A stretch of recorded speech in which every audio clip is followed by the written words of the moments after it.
him. I want to watch the news. Are you making headway at least? This is the news.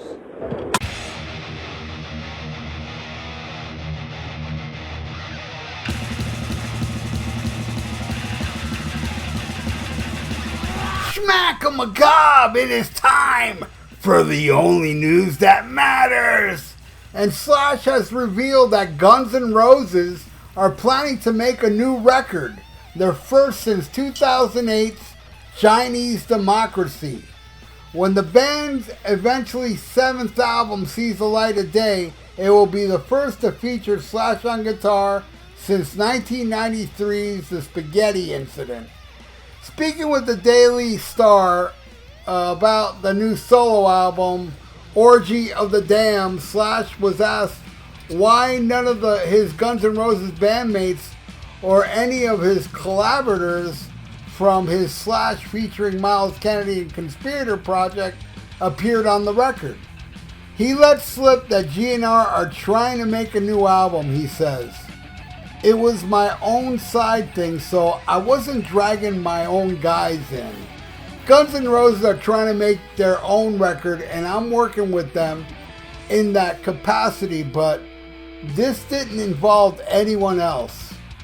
Having left Guns N' Roses in '96, Slash went on to form Velvet Revolver and his Snake Pit project.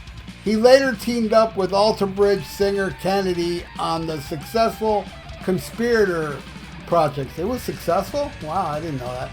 Despite years of denial that a return of GNR would ever happen, he and singer Axl Rose finally mended their burning bridges, and Slash, Axl, and bassist Duff McKagan reunited for a reunion under the Guns N' Roses banner, and it was confirmed in 2016. Slash confirmation that the new GNR record is likely follows Alice Cooper's suggestion last year that a follow-up to Chinese Democracy was happening. Since Slash returned to GNR, the hard rock giants have released new songs like Absurd, Hard School, and The General, which are reworks of tracks from the Chinese Democracy era. And all three of those songs I did not care for at all. So, hey man, new Guns N' Roses album. I don't think the world is clamoring for it like they were clamoring for Chinese Democracy. I mean, do you remember how crazy it was? And even Dr. Pepper said they were going to send a Dr. Pepper to everybody if they released Chinese Democracy that year, which they did. And I don't remember. I think Dr. Pepper came through, but maybe not. I'm not sure. But, hey man, I was a fan of Chinese Democracy. It was different. It's no Appetite for Destruction because, come on, let's face it, there's no way they're ever going to top Appetite for Destruction because Appetite for Destruction was done by a band that were hungry, pissed off, had no money, bumming money from chicks, sleeping on floors, crashing in people's houses. That's who wrote that album. And there was still a little bit of that attitude and swagger because most of the songs on GNR Lies were written at that time. But then when you would Use Your Illusions, they were rich, biggest band on the planet, and that album is bloated. And I remember Axl Rose in interviews saying, man, our next album has to bury Appetite for Destruction. That's all to it. Now, I think what made the album suffer a lot was no Steven Adler.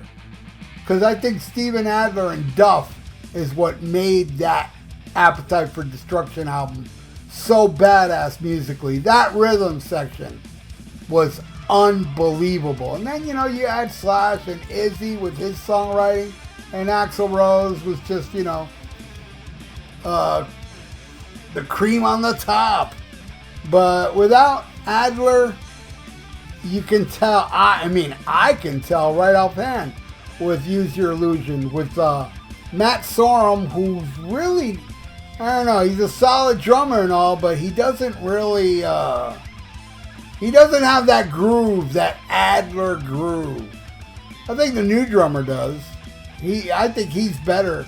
I don't even know the guy's name, but the guy that plays in Guns N' Roses now, I think I've seen Guns N' Roses with that newer drummer.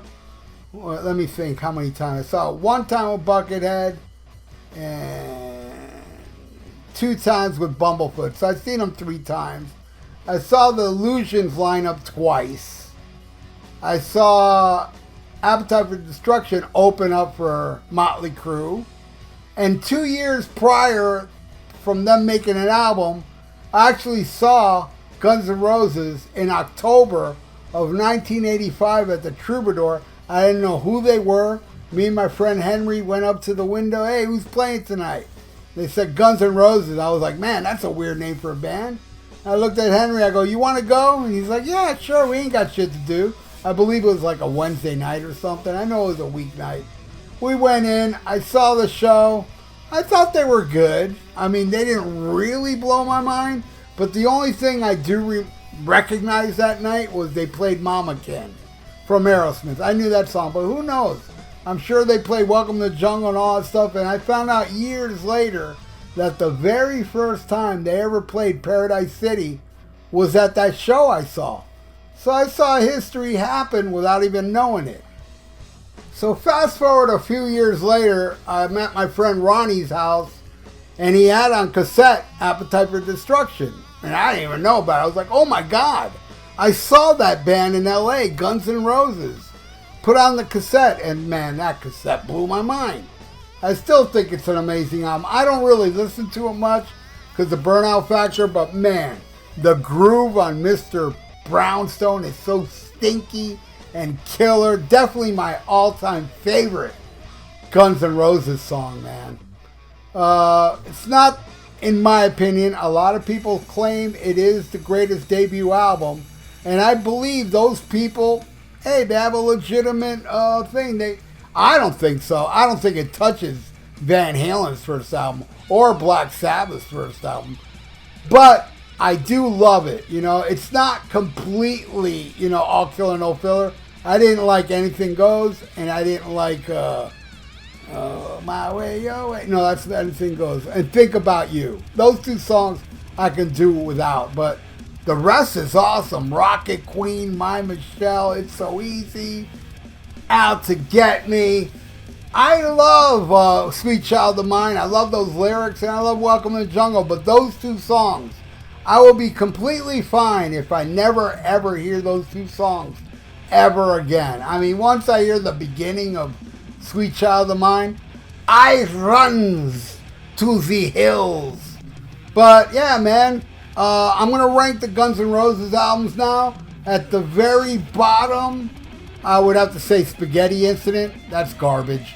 Next, Use Your Illusions 2. It has great songs. Locomotive, Don't Blame Me, Civil War. It's got its moments, but I didn't enjoy 2 as much as 1. And then I'll go with Use Your Illusion 1, which again has some filler, but man, I love Perfect Crime, and Coma is probably my favorite off both albums. Great stuff, man.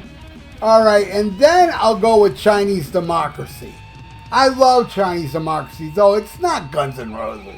Come on, it's the Axl Rose band. But, you know, I mean, it's labeled Guns N' Roses. I love that album. I think that album, you know, it's so different. It even has like hip-hop beats and shit.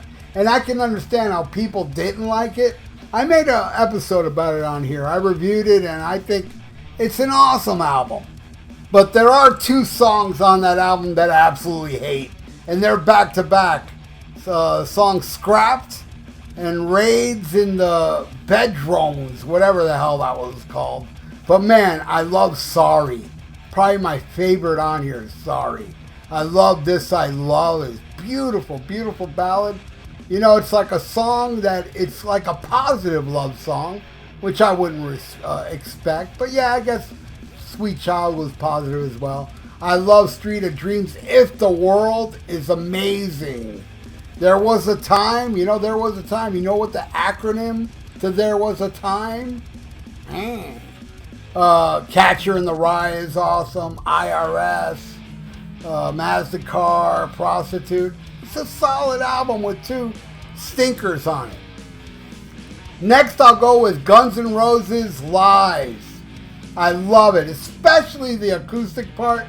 I'm not really a big fan of the live portion of it, but I used to love her. I love the You're Crazy acoustic thing. 1 in a Million, yeah, I'm not too crazy about the racist lyrics on it. And neither is Axl Rose now, because he refuses to release it now. Like, they released that big box set of Appetite for Destruction that had Lies in it, but they took that song out, which I think is really lame, you know. Stick by it. Hey, I don't agree with the lyrics today, but hey, it was what it was. And I like the song. I do like it. I don't like the message.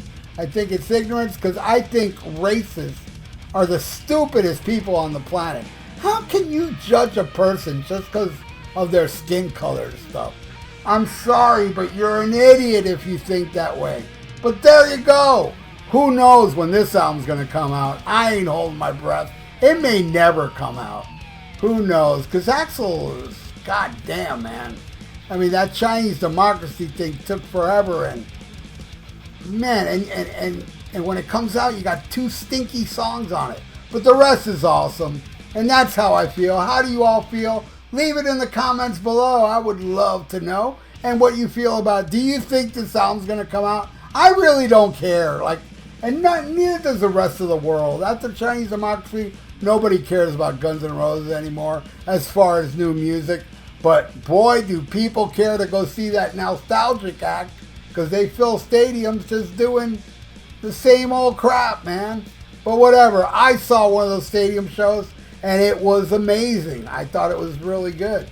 So anyway, that's how I feel about it. And I got to say, the greatest thing Axl Rose has ever done was AC/DC, not Guns N' Roses.